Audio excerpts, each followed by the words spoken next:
Selamat sore, Assalamualaikum warahmatullahi wabarakatuh.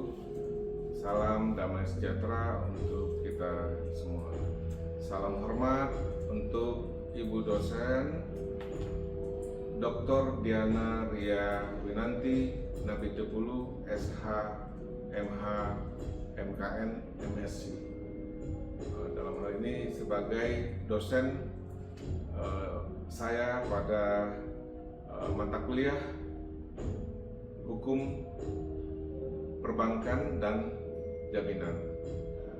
Video vlog ini saya buat untuk salah satu tugas dan ujian tengah semester di Fakultas Hukum UI Indonesia, Jakarta.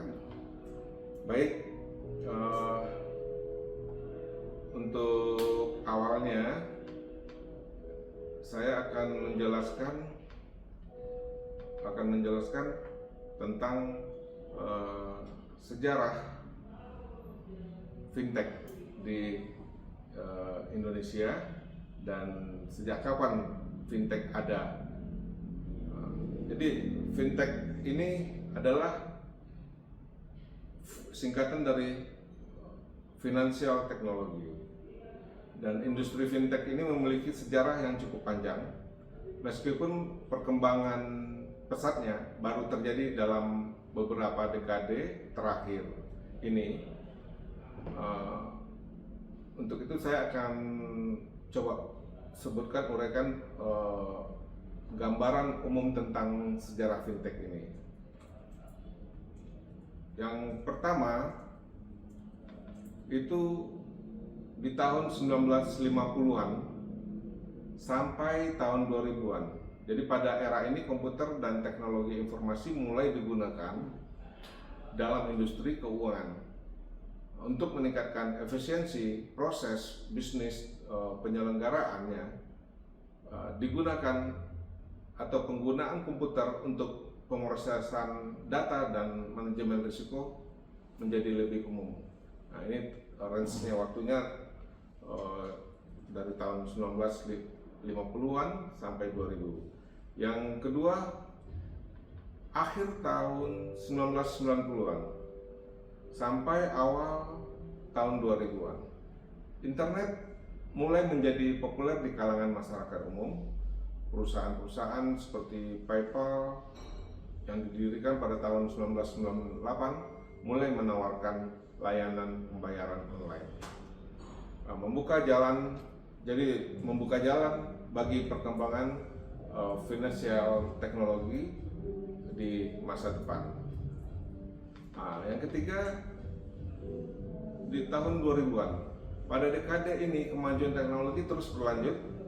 Munculnya perusahaan P2P lending seperti Prosper pada tahun 2006 dan Lending Club pada tahun 2007, membuka peluang baru bagi pemberi pinjaman dan peminjam untuk berinteraksi secara langsung melalui platform online yang mereka buat.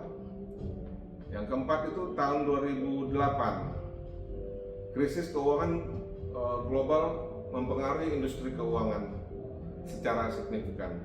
Kejadian ini mendorong inovasi dan kebutuhan untuk mencari solusi alternatif yang pada gilirannya pada ujungnya untuk mempercepat pertumbuhan finansial teknologi ini, fintech. Yang kelima, di tahun 2010, pada dekade ini fintech berkembang pesat. Perusahaan-perusahaan seperti Square yang didirikan pada tahun 2010 memungkinkan pedagang kecil untuk menerima pembayaran kartu kredit melalui perangkat seluler. Perkembangan teknologi blockchain juga menggugah minat terhadap mata uang kripto seperti Bitcoin. Yang keenam, di tahun 2020, fintech terus berkembang dan merambah ke berbagai bidang, termasuk robo-advisor, insurtech, dan pembayaran digital yang sangat dirasakan penggunanya, keuntungannya dan kelebihannya. Apalagi pada saat pandemi COVID-19. Jadi orang akan berinteraksi dengan tidak perlu pergi harus ke bank atau bagaimana, dia bisa lakukan melalui gadget atau HP-nya. Jadi pada saat pandemi 19 ini mempercepat adopsi pembayaran digital dan layanan keuangan online, menjadikan fintech semakin penting dalam kehidupan sehari-hari. Di sini selama bertahun-tahun regulasi dan kebijakan juga beradaptasi untuk rekomendasi inovasi fintech dan melindungi konsumen. Meskipun perkembangan fintech sangat cepat di industri ini, terus berubah dan merambah, berkembang seiring dengan teknologi IT baru dan perubahan pasar, perubahan kebutuhan pasar. Fintech adalah satu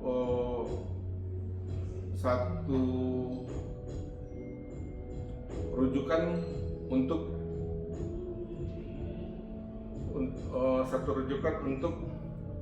mempermudah segala transaksi yang tadinya manual sekarang dilakukan secara digital.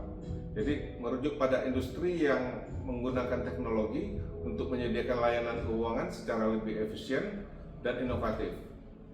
Perusahaan fintech menggabungkan teknologi informasi dengan layanan keuangan untuk memberikan solusi yang lebih baik, lebih cepat dan lebih mudah bagi konsumen dan bisnis keuangan. Di sini ada dua contoh fintech meliputi yang saya coba jelaskan, yaitu pemrosesan pembayaran online. Perusahaan fintech seperti PayPal, Square, dan Stripe memungkinkan bisnis dan individu untuk melakukan pembayaran online dengan cepat dan aman. Yang selanjutnya P2P lending atau lebih dikenal peer-to-peer lending. Platform ini seperti Lending Club dan Prosper memungkinkan individu untuk meminjam dan memberikan pinjaman uang satu sama lain tanpa melibatkan bank tradisional yang sebagai perantara. Selanjutnya ada seperti robo-advisor, ada cryptocurrency, insurtech, dan mobile banking, OVO, yang kita sudah sama tahu dan sudah pernah kita menggunakannya pada saat ini. Jadi kayak mobile banking, aplikasi perbankan seluler dari bank dan lembaga keuangan memungkinkan pengguna untuk mengelola rekening melalui transfer uang dan membayar tagihan melalui ponsel mereka. Ini adalah contoh-contoh bagaimana fintech telah mengubah cara kita berinteraksi dengan uang dan layanan keuangan. Keberadaan fintech memungkinkan inovasi dalam industri keuangan, memberikan lebih banyak pilihan kepada konsumen. Dan untuk itu bagaimana perizinan dan dasar hukumnya? Nah, di sini perizinan dan dasar hukum adalah dalam industri fintech sangat bervariasi berdasarkan negara dan jenis layanan keuangan yang disediakan oleh perusahaan fintech tersebut. Namun ada beberapa prinsip umum yang sering berlaku, yaitu perizinan. Yang pertama, jadi di sini pengaturan khusus untuk perizinan. Beberapa negara memiliki regulasi khusus untuk fintech dan mengharuskan perusahaan-perusahaan ini mendapatkan izin khusus dari otoritas pengawas keuangan. Lisensi keuangan. Jadi di sini ada lisensi keuangan yang beberapa jenis fintech seperti perusahaan pengelolaan dana atau penyediaan layanan pembayaran memungkinkan perlu mendapatkan lisensi keuangan resmi dari otoritas keuangan setempat. Selanjutnya ada regulasi anti pencucian uang dan pencegahan pendanaan teroris. Fintech perlu mematuhi regulasi AML dan CFT yang mengharuskan mereka melaporkan transaksi yang mencurigakan dan menjalankan prosedur identifikasi pelanggan dengan cermat.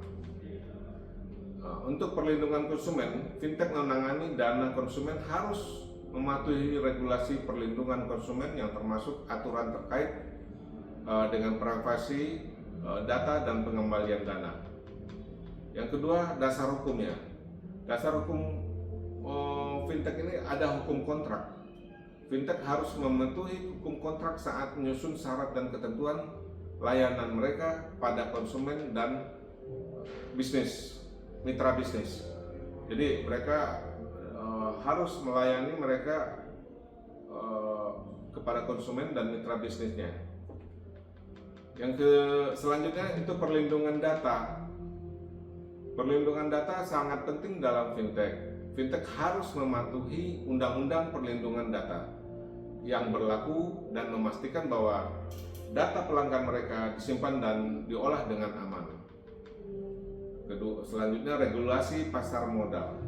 Jika fintech menawarkan layanan investasi, mereka harus mematuhi regulasi pasar modal, termasuk aturan terkait dengan pengungkapan informasi pada investor. Penting untuk dicatat bahwa regulasi fintech terus berkembang seiring dengan pertumbuhan industri ini. Oleh karena itu, perusahaan fintech harus terus-menerus memantau perubahan dalam hukum dan regulasi secara beradaptasi dengan perubahan tersebut untuk mematuhi standar yang berlaku dan memastikan kelangsungan bisnis mereka. Setiap perusahaan fintech yang ingin memahami persyaratan spesifik harus berkonsultasi dengan konsultan hukum yang berpengalaman di bidang fintech atau menghubungi otoritas pengawas keuangan setempat. Apa dasar undang-undangnya di Indonesia? Di Indonesia, industri fintech diatur oleh beberapa undang-undang dan peraturan termasuk, tetapi tidak terbatas pada satu, Undang-Undang Nomor 10 Tahun 1998 tentang perubahan atas Undang-Undang Nomor 7 Tahun 1992 tentang perbankan.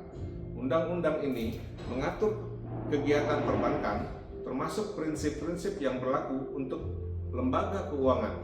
Meskipun definisi resminya fintech tidak diatur di sini.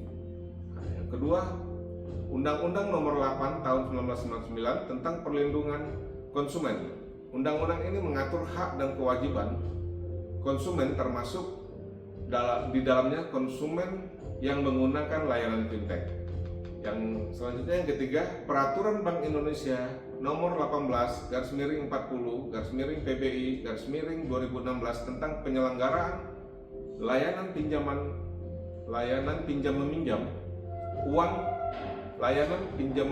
uang berbasis teknologi informasi. Peraturan ini dikeluarkan oleh Bank Indonesia dan mengatur platform P2P lending di Indonesia. Selanjutnya, yang keempat, Peraturan Otoritas Jasa Keuangan atau OJK Nomor 77/POJK.01/2016 tentang layanan pinjam meminjam uang berbasis teknologi informasi. Peraturan ini dikeluarkan oleh OJK untuk mengatur kegiatan fintech P2P lending dan platform pinjam meminjam online lainnya. Yang kelima, Peraturan Otoritas Jasa Keuangan OJK Nomor 1/POJK.07/2013 tentang perlindungan konsumen sektor jasa keuangan. Peraturan ini mengatur hak dan perlindungan konsumen yang menggunakan layanan jasa keuangan, termasuk di dalamnya layanan fintech. Regulasi ini dirancang untuk melindungi konsumen, memastikan stabilitas sistem keuangan, dan mendorong pertumbuhan inovasi di sektor fintech. Jadi penting bagi perusahaan fintech di Indonesia untuk memahami dan mematuhi regulasi-regulasi agar dapat beroperasi secara legal dan aman. Namun penting untuk selalu memperhatikan perubahan hukum dan regulasi yang mungkin terjadi setelah pengetahuan saya pada bulan September 2021 sebaiknya merujuk pada sumber-sumber resmi atau mengkonsultasikan ahli hukum untuk informasi yang paling mutakhir. Nah, di sini untuk yang terakhir ya, saya akan sampaikan dampak buruk dari fintech ini ada. Di antaranya keamanan data. Keamanan data, penyalahgunaan data pribadi oleh perusahaan fintech dapat mengancam privasi pengguna. Itu keburukannya. Salah satu, seandainya penyimpanan datanya tidak aman, tidak memakai teknologi atau pengamanan yang baik, data-data konsumen ini akan bisa tersebar, akan bisa dicuri, akan bisa dimanfaatkan oleh orang-orang yang tidak bertanggung jawab. Yang selanjutnya, dampak buruknya ketidakstabilan ekonomi. Jadi perubahan cepat dalam teknologi fintech bisa menciptakan ketidakstabilan ekonomi jika tidak diatur dengan baik. Kalau dampak buruknya ada, juga ada dampak baiknya dari fintech. Yang pertama itu akses keuangan. Fintech memungkinkan akses di layanan keuangan bagi mereka yang sebelumnya sulit mendapatkan layanan perbankan tradisional. Di sini fintech bisa menjembatani dan mempermudah setiap peminjam dan yang akan memberi pinjaman. Yang kedua, efisiensi dan inovasi. Fintech dapat meningkatkan efisiensi operasional, transaksional, serta mendorong inovasi dalam industri keuangan, memberikan layanan yang lebih baik dan cepat kepada konsumennya. Demikian sedikit paparan saya tentang fintech. Semoga bisa kita pahami bersama. Terima kasih. Saya tutup presentasi saya. Saya ucapkan selamat sore. Terima kasih.